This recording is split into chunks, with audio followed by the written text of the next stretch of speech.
ngày thì đọc buôn khai bị thổ na năm pi pon mùi đầm bòn tạ an trong tài bẹ miền cả này bạn luôn giang a cầm băng rộp bó cục bằng riêng say nơi liều nè cái mất phe năng cua sa tiệt tông niềng mình bàn từ rơi vô cả đằng poli hai bệ đại poli với ca tụt pin đất trong tè bỏ sợi rong cua có protect hơn miền đàn chìm chỉ tràn vợ ai poli vô tha sợi rong cua ai năng chụp cua thắt bật từ hai trong bệ đại poli đầm na ca sự bằng kẹt nổตัวใบจิบลิกำนอดบ้านจนสองไซอย่างเลื่อนก็ได้แต่โรคอย่างน้าก็โรคสะสมจนร้องครัวมันเคิน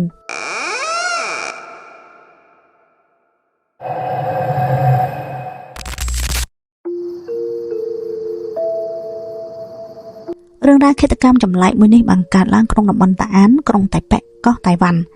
สตรีร้องครัวขนมเรื่องก็ได้มือในเมียนจมูกท้าจางจิงหัวอายุ40 ឆ្នាំเนียงทะเลาะเรียนในประเทศอังกฤษนั่งตัวถูกบานสัญญาบัตรอนุบันดัดดอตปีกระโดดลับมกไต้หวันวิ่งเนียงบานเจริญทั่วจีกรุบังเรียนภาษาอังกฤษนั่งบังเรียนพิชโนในประเทศบอเนียมตัวแต่ดองจางจิงหัวมีนรุกสมรสรสอันนั่งอัตจารักรูเรแระแตะเติบตำแหน่งตำนองขนมสังคมบอเนียงมีนเพียบทมตุเลียเนียงกระเปมีนกำรัดศึกษากบัวรูกสมรสกมีนเต็บกระซ้อกมีนนั่งสถานเพียบครูซะก็ละอหายนูเนียงก็นั่งมีนแนตามสมสนายจิจารปัญไตเนียงในใต้มันตัวยกบรอแต่งนูทั้งไงติดดอกบัวใครมีถุน้าชนำปีกวนมวยเมียนเสระบอเนียงมันแนบานหมกแตดบอเนียงดำใบเรียนภาษาอังกฤษแต่ใบที่ประเทศเคยทาแตะตองเตอเนกรุงรุกนี่เหมือนบ้านตัวแต่สอจางจิงหัวเมียนมัดแผะจัดสนัดเพชรพรหมแนบได้เมียนตะโกอูไงนูตะโกอูก็แตะตองจางจิงหัวเหมือนบ้านดุจเนียกลายมอกตะโกอูก็บ้านแตะตองตะกรุซาระบอจางจิงหัวรวยกับบ้านดังทานเนียงมันบ้านถลบแต่ประเทศระบอบอปุบดายดูเตขนมเนียมจางจิงหัวได้จะกรุบังเรียนในประเทศไหนเองจิตว่ามาได้แต่งเมียนซ่าหมอกแต่ระบอบเนียงดำใบโจเรียนโดยนี้การรุ่นในระบอบเนียงเกิดเมียนระเบียบวินัยปิดามกเนียงมันถลบบัดตำแหน่งน้องโดยเปนิลายกรุซานังบรอตะโกอูจิมัดเมียนก็ได้ปลุกบารมเลือสวัสดิภาพระบอบเนียงจะคลั่งเติบขนมยุบทั้งไงโดยได้อุเกบานน้อมคณิตฝึกดำนาตึกเตะระบอบจางจิงหัวดำใบปีนัดมือตอนเพลี้ยงปุเกบชีเจียมกูทวีจุดกันดังอย่างน้าก็เหมือนลูกขนมเตะขมิ้นกาฉลอยตอบกรุซาระบอบเนียงก็บานหายเจียงสาวเอาหมกดอกสาวเตะแต่ดอกสาวเตะระบอบเนียงปีบะดอกเบกเลี้ยมเพลี้ยงคือดอกเหมือนบานอุเตกลายหมกอุเกก็เตะต้องเตะกลมโดดตะกิภัยขณะที่ทั้งไงโดดได้กรมปนดกิภัยบานปราบราชจันดาบรถยนต์ปนดกิภัยฉลองโจตะขนมเตะจางจิงหัวตามบังอุดบานสำรัดนักบาทวีเอาครูซาจนรองครัวโจขนมเตะบานโจดขนมเตะกรุ๊ปนี้ก็ประเทศเคยทาจางจิงหัวมันในขนมเตะนุเตขนมเตะก็ขมิ้นไว้ข้อปลอกระไดบรรทุกตะตุบเยี่ยวมันเมียนสละสนามประตายประตอมเรือก็กายเรียไอบรรทุกเก้งเนยเมียนสำเร็จบอมเปะได้บดตุกอย่างเมนระเบียบเรียบร้อยกลุ่มยางโดยจีบังฮันทาจางจิงหัวกร้อนแต่เจงแต่กลายโดยธรรมดาหอยมันต้นตลบหมกแต่บินปนอบรรทัดเป้ได้ครัวซาดาวโจบรรทุกตักขนมบรรทุกเกงบอกจนรองครัวก็สลับแต่จับอารมณ์เคยทาเมียนไว้ข้อปลอกระไดมีโปรแกรมโน้ตในขนมบรรทุกตักนั่งกันไซน์พวกโกทอมจำนวนปีบานบัดตามปัดดำบงไล่ระบบอย่างนู้มันบ้านเตะเตียงคาสองไซเอาไว้จานโนเตปีโปรอาธาจางจิงหัวพลับโลกาเด็บจ้อมขนมบรรทุกตักกระถาบานบรรดาการโปรเทคลิปมันตัวมกติดบานฝึกเอามนุษย์กรุ๊ปนี้นักสมานมันดอลขนมบรรทุกตักสลับแต่เมียนตักสดหมดดอกนั่งกองห้าหมดเครื่องได้ระบบทั้งปีนี้ดามไล่วิกู้แต่ในขนมบรรทุกตัวเพียวตักสดหมดดอกนู่อาจทำไปคลาปัจจัยในขนมบรรทุกตักบานแต่การบางห้างคล้วนระบบบางห้างขนมบรรทุกตักนี้คือโดยที่มันสามารถพอเราแต่ตัวไอ้กรุ๊ปนี้เกิดมันโยนุคือสบายเชิงระบบจางจิงหัวในขนมตูสบายเชิงโดยธรรมดาเคยแบบนี้ครูซาจับประดามโยธามันสัวก็ปรนยับประดังปลีตดอกแต่การให้คนโยเคยทาเรื่องนี้โดยที่จำไหลโดยขี้เนี่ยจิตดำบงปลีมีการจับอารมณ์แต่เลออ่างตรำตักขนมบรรทุกตักนูจิคลังโดยซาแต่ละโบเลียงได้หนึ่งอ่างตรำตักสดแต่ปอกระหอมเมื่อหมดเพลทคือมันเซอจับอารมณ์โดยเตแต่เป็นได้ปุลิตรุดอินัดอย่างยกจัดตุกดะเลยอ่างตรำตักนู้ก็ประเทศเคยดานเทียมโมจุนนุนได้เมียนปัวสระเลี้ยงหนึ่งอ่างตรำตักดานแต่งนู้โดยจิตดานเทียมปุลิก็ประยับดอกดำนังตัดดอกกรมดิเตปอตางเอาหมกสรองยกปอตางขนมเตะกัดหายในดิเตปอตางกร้อนแต่เคยดานนุเลี้ยม ក៏ស្គាល់ភ្លាមថាដាននេះគឺជាដានធៀមដែលធ្លាប់ត្រូវបានលាងសម្អាតបន្ទាប់មកផ្នែកនីតិភស្តុតាងក៏បានធ្វើការបាញ់សារធាតុឡូមីណូក្នុងបន្ទប់ទឹកទាំងមូលមិនយូរប៉ុន្មានប្រតិកម្មឈាមដែលកើតចេញពីសារធាតុឡូមីណូក៏បានលេចឡើងតាមរងឥដ្ឋការ៉ូក្រោមឡាបូលាងដៃក្រោមទ្វារនិងអាងត្រាំទឹកជាដើមក្នុងបន្ទប់ទឹកដែលមានទំហំប្រមាណ2ម៉ែត្រការ៉េនេះក្រុមជំនាញបានប្រទះឃើញប្រតិកម្មដានឈាមចំនួន107កន្លែងហើយឆ្លងកាត់ការធ្វើតេស្ត DNA ដានឈាមទាំងនេះគឺពិតជារបស់ស្ត្រីចាងជីងហួរក្រៅពីនេះក្រុមជំនាញស្រង់បាននៅស្នាមបាតដៃខាងស្ដាំមួយនិងបាតជើងខាងស្ដាំមួយដែលមិនមែនជារបស់ស្ត្រីរងគ្រោះនៅមាត់ទ្វារចូលបន្ទប់ទឹកផ្អែកលើទំហំធំតូចរបស់បាតដៃនិងបាតជើងនេះប៉ូលីសសន្និដ្ឋានថានេះអាចជារបស់មនុស្សប្រុសដែលមានវ័យពេញវ័យមួយរូបបន្សល់ទុកបន្ថែមពីនេះនៅលើជញ្ជាំងបន្ទប់គេងខ្ពស់ផុតពីដីកម្ពស់ប្រមាណ90សង់ទីម៉ែត្រត្រូវបានប្រទះឃើញមានសក់របស់ជនរងគ្រោះជាប់នៅទីនោះឆ្លងកាត់ការត្រួតពិនិត្យអស់មួយជុំធំផ្នែកនីតិភស្តុតាងបានផ្អែកលើខ្សែរយៈដែលប្រមូលបានពីទីតាំងផ្ទះជនរងគ្រោះទៅសាកល្បងបង្កើតឡើងវិញនៅហេតុការណ៍ដែលបានកើតឡើងក្រុមជំនាញយល់ថាជនល្មើសដំបូងឡើយអាចនៅបន្ទប់គេងរបស់ជនរងគ្រោះគេបានវាយប្រហារទៅលើនាងយ៉ាងខ្លាំងក្លាពិសេសគឺផ្នែកក្បាលដែលបណ្ដាលឲ្យមានរបួសយ៉ាងធ្ងន់ធ្ងរដូចនេះទើបនៅលើជញ្ជាំងបន្ទប់គេងរបស់នាងមានសក់របស់នាងជាប់នៅលើជញ្ជាំងបន្ទាប់មកជនល្មើសក៏បានយកនាងទៅដាក់នៅក្នុងបន្ទប់ទឹកក្នុងពេលដែលជនល្មើសប្រព្រឹត្តបទល្មើសនោះឈាមអាចនឹងខ្ទាតប្រឡាក់នៅលើសម្ភារៈឬវត្ថុដែលនៅជុំវិញដូចជាវាំងននបន្ទប់ទឹកកន្សែងពោះគោឡាក់និងឡាក់ហើយដើម្បីបំផ្លាញភស្តុតាងជនល្មើសអាចនឹងយកសម្ភារៈដែលប្រឡាក់ដានឈាមទាំងនោះទៅបោះចោលរីឯកង្ហាហេតុអ្វីបានជាមកនៅក្នុងបន្ទប់ទឹកមានមូលហេតុពីរដែលអាចទៅរួចទី1ក្នុងពេលដែលជនល្មើសប្រព្រឹត្តបទល្មើសនោះក្នុងបន្ទប់ទឹកក្តៅពេកទៅប្រើប្រាស់កង្ហារនេះមកបក់បន្ថយកម្ដៅទី2គឺក្រោយពេលជនល្មើសលាងសម្អាតបន្ទប់ទឹករួចគេប្រើកង្ហារមកពន្លឿនបក់ឲ្យឆាប់ស្ងួតលុបបំបាត់ភស្តុតាងបទល្មើសរបស់គេបទក្រុមជំនាញស្វែងរកឃើញភស្តុតាងមួយចំនួនដូចដែលបានរៀបរាប់ខាងលើនិងសន្និដ្ឋានហេតុការណ៍ឡើងវិញក្តីតែក្នុងខណៈដែលរកមិនទាន់ឃើញសាកសពនិងជនល្មើសគ្រប់យ៉ាងខាងលើវាគ្រាន់តែជាការសន្និដ្ឋានប៉ុណ្ណោះ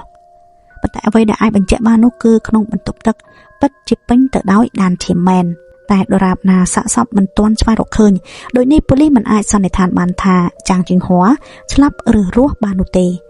អាចថានាងគ្រាន់តែរងរបួសធ្ងន់ក៏ថាបានក្នុងដំណើរការស៊ើបអង្កេតរឿងក្តីនេះប៉ូលីសបានកត់សម្គាល់ឃើញទ្វារបង្អួចក្នុងផ្ទះជនរងគ្រោះមិនមានរងការខូចខាតឡើយ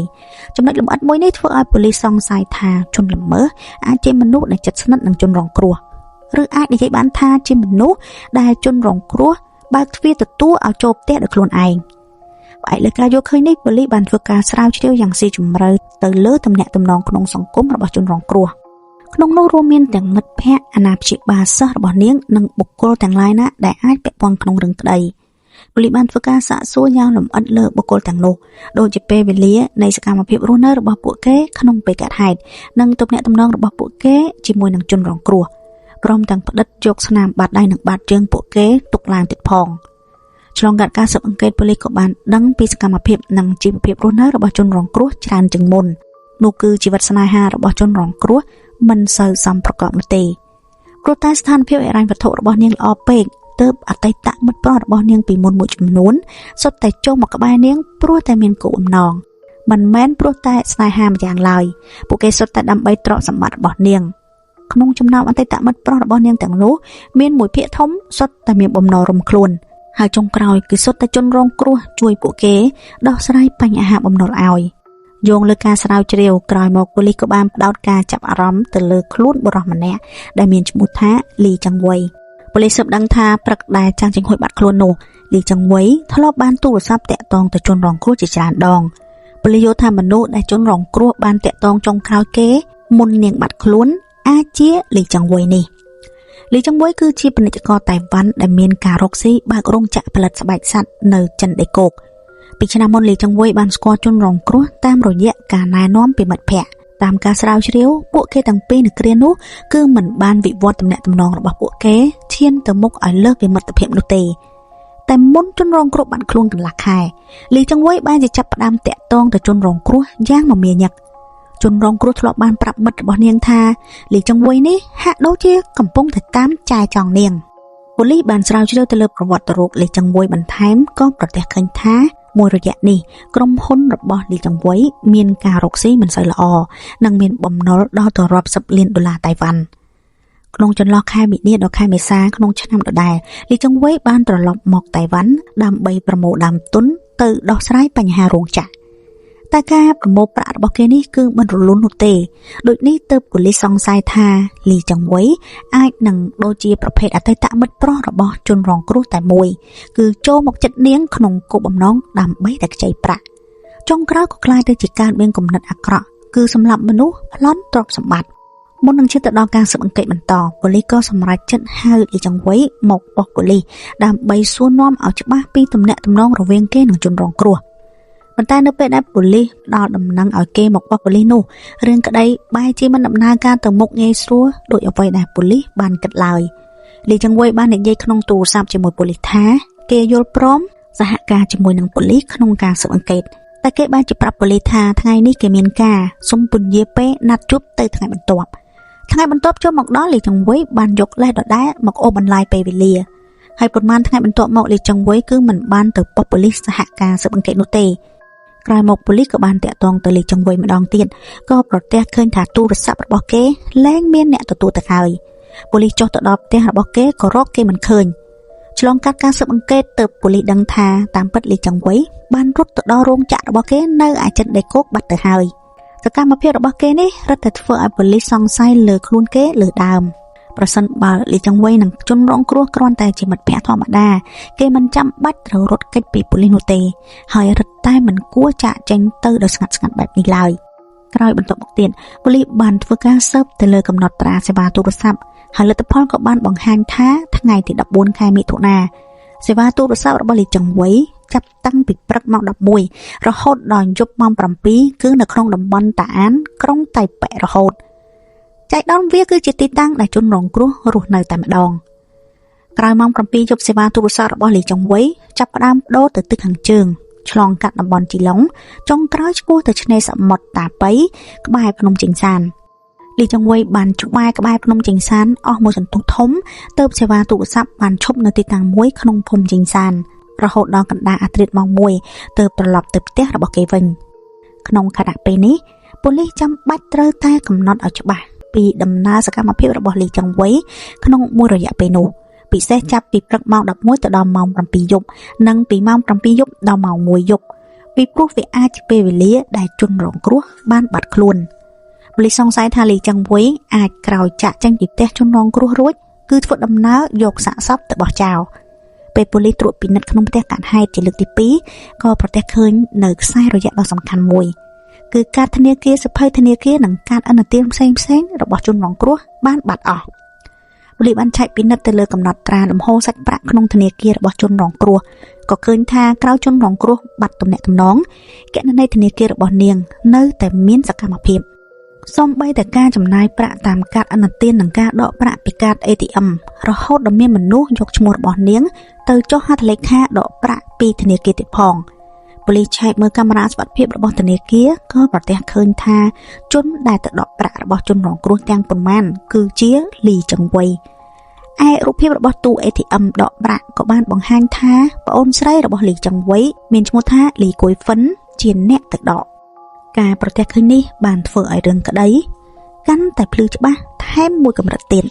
ប៉ូលីសសង្ស័យថាលីចង្វៃអាចជាជនល្មើសសម្រាប់ជនរងគ្រោះចាងចេញហួររួចយកសាកសពទៅបោះចោលនៅឆ្នេរសមុទ្រខាងជើងបន្ទាប់មកទើបលួចដកយកប្រាក់របស់ជនរងគ្រោះក្រោយខ្លាចខ្លួនទៅជាគោលដៅសំខាន់របស់ប៉ូលីសលីចង្វៃក៏រើសយកផ្លូវរត់គេចខ្លួនពេលនេះផែនការបន្ទាប់របស់ប៉ូលីសគឺធ្វើយ៉ាងណាឲ្យលីចង្វៃត្រឡប់មកតៃវ៉ាន់ទទួលការស៊ើបអង្កេតនិងស្វែងរកឲ្យឃើញសាកសពរបស់ចាងចេញហួរទើបអាចកំណត់ដាក់ទោសជនល្មើសបានប៉ុន្តែដោយសារលីចង្វៃបានរត់ចោលស្រុកប៉ូលីសពេលនេះមិនអាចចាប់ខ្លួនគេបានទើបបង្វែរមុខព្រួញស៊ើបអង្កេតទៅលើប្អូនស្រីរបស់គេវិញម្ដងលីគួយហ្វិនទទួលបានការហៅពីប៉ូលីសភ្លាមក៏ប្រញាប់ប្រញាល់ទៅប៉ុស្តិ៍ប៉ូលីសទទួលការសួរចម្លើយប៉ូលីសបានបង្ហាញនាងនៅរូបភាពកាមេរ៉ាទូ ATM ជាមួយនឹងសំណួរសួរថាតើក្នុងរូបនេះគឺជានាងមែនឬមិនមែន លីគួយហ្វិនក៏ទទួលស្គាល់ថានោះពិតជារូបនាងសំណួរបន្ទាប់ប៉ូលីសក៏សួរនាងថាហេតុអ្វីក៏ប្រើប្រាស់កាត ATM អ្នកដទៃទៅដកប្រាក់បែបនេះនាងបកស្រាយថាគឺបងប្រុសរបស់នាងសុំឲ្យនាងទៅដកប្រាក់ហើយកាតនិងលេខសម្ងាត់របស់កាតក៏បងប្រុសរបស់នាងជាអ្នកឲ្យដែរបងប្រុសគ្រាន់តែប្រាប់នាងថានេះគ្រាន់តែជាប្រាក់រកស៊ីធម្មតាកុំឲ្យនាងគិតផ្ដេសផ្ដាសក្រោយសាកសួរអស់មួយសន្ទុះធំប៉ូលីសនៅតែមិនទទួលបានព័ត៌មានអ្វីដែលមានតម្លៃដល់រឿងក្តីដែលយល់ឃើញថាក្នុងយុគកាលហេតុលីចុងវ័យដែលជាជនសង្ស័យធ្លាប់បានមានសកម្មភាពនៅតំបន់ចេញសានឆ្នេរសមុទ្រខាងជើងប៉ូលីសយល់ថាលីចុងវ័យអាចយកសាកសពទៅបំបត្តិចោលនៅទីនោះដូចនេះការដឹកជញ្ជូនសាកសពចាំបាច់ត្រូវមានមធ្យោបាយដឹកជញ្ជូនទើបប៉ូលីសចាប់ផ្ដើមស្រាវជ្រាវស៊ើបរករថយន្តដែលស្ថិតក្រោមឈ្មោះរបស់លីចុងវ័យរួចក៏ប្រទះឃើញថារថយន្តរបស់លីចុងវ័យគឺចាស់ជាខ្លាំងហើយមិនប្រើប្រាស់ជាយូរមកហើយបន្ថែមពីនេះប៉ូលីសក៏មិនបានរកឃើញថាមួយរយៈនេះមានកំណត់ត្រាលីចុងវ័យជួលរថយន្តនោះទេធ្វើឲ្យប៉ូលីសទាត់តម្រេះជាខ្លាំងថាតើយប់នោះគេប្រើប្រាស់មធ្យោបាយអ្វីបំលាស់ទីសព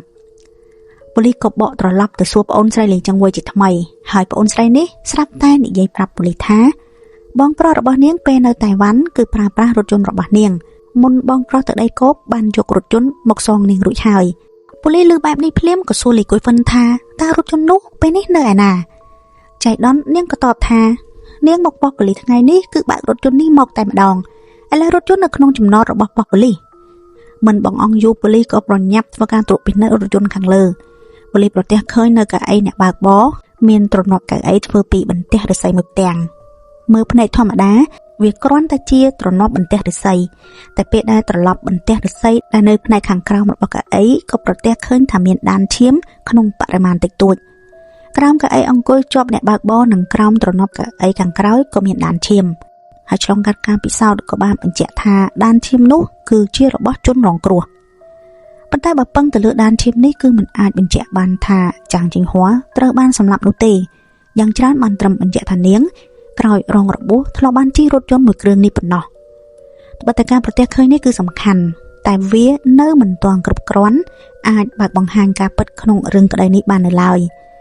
បន្ទាប់មកប៉ូលីសក៏បានប្រទះឃើញដានឈាមជាច្រើនរបស់ជនរងគ្រោះក្នុងគូរថយន្តខាងក្រោយក្នុងនោះមានដានឈាមមួយកន្លែងគឺច្រើនខុសប្លែកពីកន្លែងដទៃប៉ូលីសក៏បើកមើលក្រោមទ្រនាប់ក្រោយរថយន្តនោះក៏ឃើញថាដានឈាមនោះគឺជ្រាបដល់បាតក្រោមរបស់ទ្រនាប់រថយន្តផ្នែកនីតិភស្តុតាងបានធ្វើការសន្និដ្ឋានវែកញែកពីដានឈាមទាំងនោះលទ្ធផលក៏បានបង្ហាញថាឈាមនោះគឺមានលក្ខណៈស្រក់ហូរបានន័យថាជនរងគ្រោះនៅក្នុងគូតក្រោយរថយន្តហើយឈាមក៏ស្រក់ហូរយឺតជ្រាបទៅនឹងទ្រនាប់រថយន្តហើយឆ្លងកាត់ការពិសោធន៍បរិមាណឈាមនេះគឺអាចដល់ទៅរាប់សិបសេសេប៉ូលីសសង្ស័យថាជនរងគ្រោះជួបគ្រោះច្រើនជាងលៀបបាត់ទៅហើយរឿងហេតុមកដល់ចំណុចនេះភស្តុតាងគ្រប់យ៉ាងសុទ្ធតែចង្អុលទៅរកលីចង្វុយព្រោះតែយកកាត់ហេតុគេធ្លាប់បានបើករថយន្តរបស់លីគួយហ្វិនទៅកាន់តំបន់ជីងសានឆ្នេរសមុទ្រខាងជើងប៉ូលីសក៏ចុះទៅកាន់តំបន់ខាងលើធ្វើការរុករកតែចំណាយពេលអស់ដល់ទៅ3ខែក៏នៅតែរកមិនឃើញដំណឹងរបស់ជនរងគ្រោះការស៊ើបក្តីពេលនោះក៏ត្រូវបានជាប់គាំងប៉ូលីសក៏សម្រេចចិត្តបញ្ជូនលីគួយហ្វិនទៅដោះស្រាយតាមផ្លូវច្បាប់ជាមុនសិនដោយក្នុងពេលជាមួយគ្នានោះនាងអាចប្រាប់ទៅដល់បងប្រុសរបស់នាងគឺលីចង្វៃថាដោយសារតែរកសាកសពមិនឃើញរឿងក្តីក៏ត្រូវបានបញ្ចប់តែបែបនេះនិងសូមឲ្យបងប្រុសរបស់នាងត្រឡប់មកតៃវ៉ាន់វិញដើម្បីជួយប៉ូលីសក្នុងការស្រាវជ្រាវធម្មតាតិចតួចប៉ុណ្ណោះរីឯលីចង្វៃប្រហែលជាយល់ថាការរត់គេចខ្លួនរបស់គេនេះនាំឲ្យប្អូនស្រីត្រូវចាប់ខ្លួនរួចកើតមាននៅអារម្មណ៍វិប្បដិសារីសោកស្ដាយចំពោះប្អូនស្រីបូករួមទាំងគេយល់ថាក្នុងស្ថានភាពដែលគ្មានសាកសពបែបនេះប៉ូលីសគឺពិបាកនឹងបញ្ជាក់បានថាគេមានទោសណាស់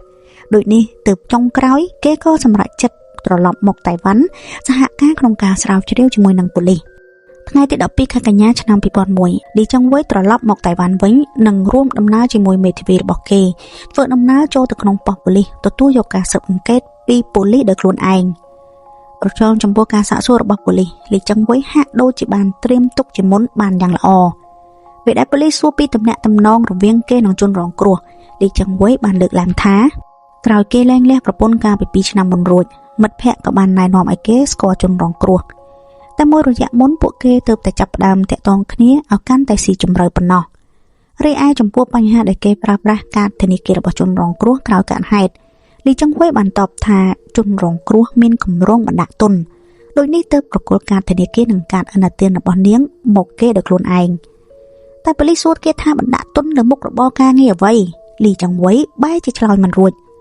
បន្ទាប់មកប៉ូលីសសួរគេថាហេតុអ្វីទៀបភ្លឺថ្ងៃទី15ខែមិថុនានោះគេទៅតំបន់ជីងសានលីចុងវ៉ៃឆ្លើយថាគេទៅសួរសុខទុក្ខមិត្តភ័ក្តិ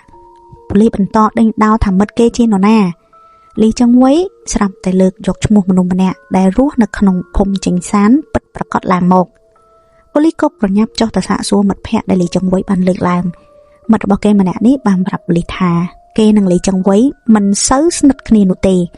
ពួកគេខានតាក់ទងគ្នាជាយូរមកហើយ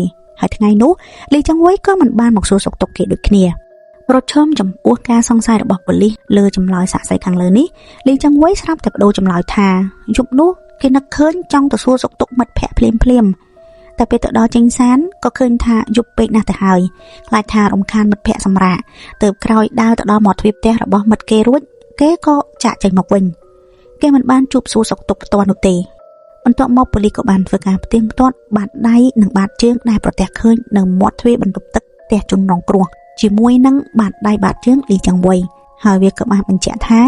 បាតដៃបាតជើងនោះគឺជារបស់លីចុងវ៉ៃឆ្លើយតបចំពោះផតាំងនេះលីចុងវ៉ៃបាននិយាយថាយប់កើតហេតុនោះគេពិតជាបានទៅផ្ទះរបស់ជនរងគ្រោះមែនពេលនោះជនរងគ្រោះកំពុងតែឡើងជញ្ជីងថ្លឹងទម្ងន់បណ្ដានិយាយជាមួយនឹងគេបណ្ដាថានាងមួយរយៈនេះដូចជាឡើងគីឡូឲ្យគេមកជួយមើលលេខជញ្ជីងនាងបន្តិចដោយនេះទើបគេដើរចូលទៅជួយមើលឯនាងហើយក៏បន្សល់ដានជើងនៅទីនោះទៅរីឯចំពោះបញ្ហាដានឈាមនៅគូតក្រោយរថយន្តលីចុងវ៉ៃនិយាយថាខ្លួនគេក៏មិនដឹងថាឈាមនោះចេញមកពីណាដូចគ្នានៅចំពោះការចោទសួររបស់ប៉ូលីសទាំងប៉ុន្មានលីចុងវ៉ៃហាក់សុទ្ធតែបានធ្វើការបកស្រាយតែសំណួរណាដែលគេមិនចង់បកស្រាយគេនឹងឆ្លើយថាមិនច្បាស់មិនដឹងមកជំនួសទោះបីគេនិយាយថាខ្លួនគេមិនបានកុហកតែប៉ូលីសនៅតែយល់ថាភាគរយដែលគេជាអ្នកប្រព្រឹត្តបទល្មើសគឺខ្ពស់ជាខ្លាំងហើយព្រោះតែសំណួរខ្លះគេមិនអាចបកស្រាយចម្លើយដល់ប៉ូលីសឲ្យសមហេតុផលទៀតនោះចុងក្រោយប៉ូលីសក៏សម្រេចចិត្តធ្វើការប្តឹងចោទលីចុងវ៉ៃពីបទសម្លាប់មនុស្សដោយចេតនាទៅកាន់តុលាការប៉ុន្តែដោយសាររឿងក្តីមិនមានសាកសពអាវុធធ្វើឃាតនិងសាក្សីជាដើមធ្វើឲ្យដំណើរការកាត់ក្តីនេះមានភាពលំបាកជាខ្លាំងក្នុងសវនាការនោះក្រៅពីពឹងទៅលើលទ្ធផលភស្តុតាងដែលបានពីតេស្តពិសោធន៍របស់ផ្នែកនីតិភស្តុតាងនៅមានតែលទ្ធផលនៃការស្រាវជ្រាវផ្សេងៗសម្រាប់ជួយដល់ការកាត់ក្តីប៉ុណ្ណោះហើយការស្រាវជ្រាវដែលសំខាន់បំផុតនោះគឺទៅលើជនរងគ្រោះផ្ទាល់តែម្ដងដើម្បីតែអាចដឹងពីជនរងគ្រោះឲ្យកាន់តែច្រើនជាងនេះតុលាការក៏បានធ្វើការស្រាវជ្រាវទៅលើអតីតមិត្តប្រុសរបស់នាងចំនួន2នាក់អតីតមិត្តប្រុសរបស់នាងទាំងពីរនេះសុទ្ធតែមនុស្សចោលម្សៀតក្នុងនោះមានម្នាក់រស់តែគេជនរងគ្រោះបានយកផ្ទះរបស់នាងនៅលើផ្លូវជីឡុងក្រុងតៃប៉េដើម្បីដាក់ខ្ចីប្រាក់ពីធនាគារចំនួន$10 លានតៃវ៉ាន់តែមិត្តប្រុសរូបនេះក្រោយមកមិនបានសងប្រាក់ដល់ធនាគារបណ្ដាលឲ្យនាងត្រូវរងបំណុលដ៏ច្រើនជំនួសគេក្រោយមកនាងក៏បានតាក់ទងស្នេហាជាមួយមិត្តប្រុសដែលជាបុគ្គលិកក្រុមហ៊ុនអាកាសចរមិនបានប៉ុន្មានក៏ប្រទះដឹងថាគេជំពាក់បំណុល$2 ទៅ$3 លានតៃវ៉ាន់ហើយក្រោយមកក៏ជនរងគ្រោះជាអ្នកជួយដោះស្រាយក្នុងសវនាការជំនុំជម្រះចៅក្រមបានស្វែងយល់ឃើញថាជនរងគ្រោះធ្លាប់បានឆ្លងកាត់រឿងមនោសញ្ចេតនានិងបញ្ហាប្រាក់ដែលនាំឲ្យនាងខ្លួនឯងគិតថាមិនអាចជឿនរណាងាយៗបាននោះទេដូចនេះនាងមិនអាចប្រកល់កាតធនាគារនិងទ្រព្យសម្បត្តិរបស់នាងទៅឲ្យជនល្មើសបានឡើយទើបចៅក្រមមានភាពសង្ស័យទៅលើចម្លើយរៀបរាប់របស់លីចុងវ៉ៃនិងមិនជឿសម្ដីគេនោះទេខែមិថុនាឆ្នាំ2003ដែលត្រូវនឹងក្រោយកាត់ហេតុបាន2ឆ្នាំប៉ូលីសនៅតែរកមិនឃើញសាកសពរបស់ចាងចេងហួរតុលាការក្រុងតៃប៉េបានប្រើប្រាស់វិធីវែកញែកទាញយកសេចក្តីសន្និដ្ឋានមកកាត់សេចក្តីលើជនល្មើសលីចុងវ៉ៃពីបទប្លន់ទ្រព្យនិងសម្លាប់មនុស្សដោយចេតនាបានសម្រេចនិងត្រូវជាប់គុកមួយជីវិតឯប្អូនស្រីរបស់លីចុងវ៉ៃព្រោះតែត្រូវបានស្រាវជ្រាវដឹងថានាងមិនបានប្រព្រឹត្តបទល្មើសក៏ត្រូវបានប្រកាសដោះលែងឲ្យគ្មានទោសចូលដល់សវនាការលើកទី2លីចុងវ៉ៃស្រាប់តែបដូរចម្លើយថាដានឈាមក្រោយគូតរថយន្តគឺប៉ូលីសបង្កើតឡើងដើម្បីធ្វើបាបគេតែនៅពេលដែលប៉ូលីសធ្វើការត្រួតពិនិត្យរថយន្តនោះគឺទទួលបានការយល់ព្រមពីម្ចាស់រថយន្តដែលជាប្អូនស្រីរបស់ជនល្មើសផ្ទាល់និងមានកិច្ចសន្យាយល់ព្រមដែលចុះហត្ថលេខាដោយនាងទៀតផង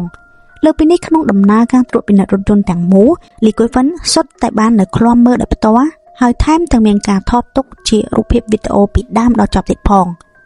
ចុងក្រោយតុលាការក៏បានច្រានចោលការចោទប្រកាន់របស់លីចុងវ៉ៃទៅលើប៉ូលីស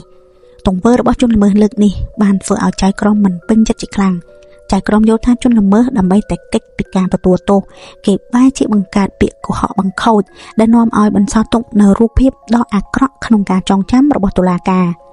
ក្នុងសវនាការលើកទី2នោះលីចង្វៃបង្ហាញឲ្យឃើញថាគេក្រអឺតក្រទមជាខ្លាំងហើយថែមទាំងជេរប្រមាថចៅក្រមក្នុងតុលាការទៀតផងជាលទ្ធផលក្នុងការកាត់ក្តីលើកទី2នេះលីចង្វៃមិនត្រឹមតែមិនទទួលបានការបន្ថយទោសនោះទេហើយថែមទាំងទទួលទោសធ្ងន់ជាងមុនទៅទៀតនោះគឺទោសប្រហារជីវិតប៉ុន្តែរឿងក្តីក្រោយបន្តប្តឹងឧទ្ធររហូតដល់តុលាការកំពូលតុលាការស្រាប់តែយល់ថាជនល្មើសបានរត់គេចខ្លួនបាត់ទៅហើយតែដោយសារគេបានត្រឡប់មកតៃវ៉ាន់វិញក្រោយការហៅឲ្យគេចូលមកសហការជាមួយប៉ូលីសពីសំណាក់ប្អូនស្រីនោះតុលាការយល់ថាមនសិការក្នុងខ្លួនរបស់គេមិនទាន់អស់នៅឡើយទើបលទ្ធផលចុងក្រោយតុលាការរក្សាលទ្ធផលទោសពីសវនាការលើកទី1ដដែលគឺជាប់គុកមួយជីវិតរហូតមកដល់សប្តាហ៍ថ្ងៃលីចង្វៃនៅតែមិនទទួលស្គាល់ថាគេជាអ្នកសម្លាប់ជនរងគ្រោះឡើយរីឯចាងជីងហួរដែលជាជនរងគ្រោះស្លាប់ឬរស់ក៏នៅតែគ្មាននរណាដឹងដូចគ្នាសូមជួយចុចសញ្ញា Subscribe ក៏ដូចជាសញ្ញាកណ្ដឹងដើម្បីទទួលបានព័ត៌មាននិងវីដេអូថ្មីៗសូមអរគុណសូមជម្រាបលា